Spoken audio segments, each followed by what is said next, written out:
Hello అండి అందరికీ. ఈరోజు ఒక మంచి లంచ్ బాక్స్ రెసిపీ చూపిద్దాం అనుకుంటున్నా. చాలా క్విక్ రెసిపీ, చాలా టేస్టీగా ఉంటుంది. పిల్లలు కూడా ఇష్టంగా తింటారు. అదేనండి ఎగ్ రైస్. వీడియో కంప్లీట్గా చూడండి, లైక్ చేయండి, షేర్ చేయండి, సబ్స్క్రైబ్ చేసుకోండి.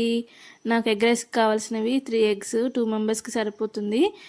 కొంచెం కొత్తిమీర, కరివేపాకు, తరిగిన ఉల్లిపాయలు, అట్లనే ఉడకబెట్టుకున్న అన్నం. రైస్ అనేది కొంచెం పొడి పొడిలాడుతూ ఉంటేనే మనకు టేస్ట్ బాగుంటుంది. సో అలా కుక్ చేసుకొని పెట్టుకోండి రైస్.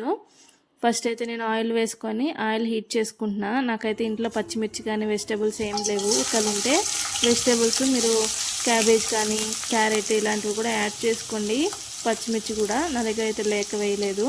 సో ఇప్పుడైతే నేను కొంచెం తరిగిన ఉల్లిపాయలు అట్లనే కరివేపాకు వేసేసి కొంచెం ఫ్రై చేసుకుంటున్నాను. ఇవి కొంచెం ఫ్రై అయిన తర్వాత దీంట్లో అల్లం వెల్లిపాయ పేస్ట్ వేసేసుకోవాలి. ఎక్కువ వేయద్దండి, కొంచెం అంటే కొంచెం వేసేసి ఈ విధంగా మంచిగా ఫ్రై చేసుకోవాలి. అల్లం వెల్లిపాయ పేస్ట్ వేసిన తర్వాత అడుగంటుతుంది. సో చక్కగా చూసుకొని కలుపుకోవాలి. ఇదంతా కొంచెం వేగిపోయిన తర్వాత ఇలా పక్కకు తీసుకొని వచ్చేసి దీంట్లో ఇంకా ఎగ్స్ కొట్టేసి వేసుకుందాం. ఎగ్స్ కొట్టేశాక ఒక నిమిషం పాటు సిమ్లో పెట్టేసి అలానే వదిలేయాలి. ఎందుకంటే ఎగ్స్ మరి చిన్న చిన్నగా ముక్కలు ముక్కలు అయిపోతుంది వెంటనే కలిపేస్తే.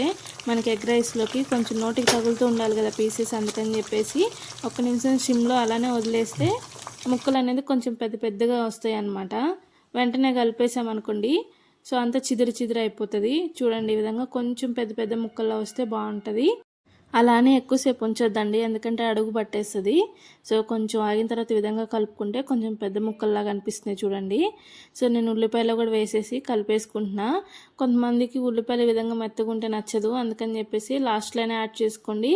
లేదా ఉల్లిపాయలు వేసిన వెంటనే కొంచెం పక్కకు తీసేసి ఈ ఎగ్స్ అనేది కొట్టి వేసుకోండి. మాకు ఇలా బాగా ఉడికితేనే నచ్చుతుంది, కసకసలాడుతూ ఉంటే నచ్చదు. అందుకనే నేను బాగా ఉడికిన తర్వాతనే ఎగ్ వేసేసుకున్నా. మీ ఇష్టం, మీకు ఎలా నచ్చితే అలా వేసుకోండి. ఈ స్టేజ్లో సరిపోయినంత ఉప్పు కారం అయితే వేసేసుకుంటున్నా. కారం వేసిన వెంటనే రైస్ కలర్ అనేది చేంజ్ అవుతుంది కదా, కొంతమందికి అలా నచ్చదు, వైట్గా ఉంటేనే తింటారు. అలా తెల్లగానే ఉండాలి అన్నం అనుకున్నప్పుడు ఈ కారం ప్లేస్లో మిరియాల పొడి యాడ్ చేసుకుంటే చక్కగా మనకు తెల్లగానే ఉంటుంది, టేస్ట్ బాగుంటుంది. సో ఘాటు వస్తుంది అనమాట. ఈ స్టేజ్లో అయితే కొంచెం గరం మసాలా అట్లనే ధనియాల పొడి వేసేసుకొని కలిపేసుకొని కొంచెం కొత్తిమీర కూడా యాడ్ చేసుకొని ఒక 2 నిమిషాలు అలా వదిలేసి దాని తర్వాత రైస్ వేసి కలిపేసుకోవడమే. చాలా సింపుల్గా చాలా తొందరగా అయిపోతుంది. పొద్దున్నే పిల్లల్ని రెడీ చేయాలి, లంచ్ బాక్స్ చేయాలి అన్నప్పుడు ఒక్కొక్కసారి కొంచెం చికాకు అనిపిస్తుంది. వెజిటేబుల్స్ అవి కట్ చేయాలి, ఇవి కట్ చేయాలి, ఇవి ఫ్రై చేయాలి, అదంతా హరీ లేకోకుండా ఇలా ఈజీగా చేసేసుకోవచ్చు. ఇప్పుడైతే రైస్ వేసేసుకొని కలిపేసుకుందాం. రైస్ వేసినప్పుడు మాత్రమే ఫ్లేమ్ కొంచెం హైలో పెట్టేసుకొని కలుపుకోవాలి. అంత రైస్ వేసేసి కలిపిన తర్వాత ఒక 2 నిమిషాలు సిమ్లో ఉంచేసుకొని మనం స్టవ్ ఆఫ్ చేసేసుకొని ఇంకొకసారి కొత్తిమీర వేసుకుంటే మనకి వేడిగా రెడీ అయిపోతుంది అనమాట ఎగ్ రైస్. ఆఫ్టర్నూన్ అయితే పిల్లలు కంపల్సరీ ఖాళీ చేసుకుని వస్తారు బాక్స్. ఈ విధంగా చేస్తే చాలా టేస్టీగా ఉంటుంది. పిల్లలు ఒకవేళ ఆనియన్స్ అవి ఇష్టపడరు అనుకుంటే అవి స్కిప్ చేసేసి జస్ట్ ఎగ్తోనే చేసేసుకోవచ్చు.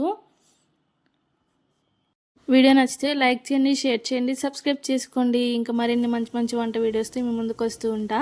థ్యాంక్ యూ ఫర్ వాచింగ్ అండి. Bye bye.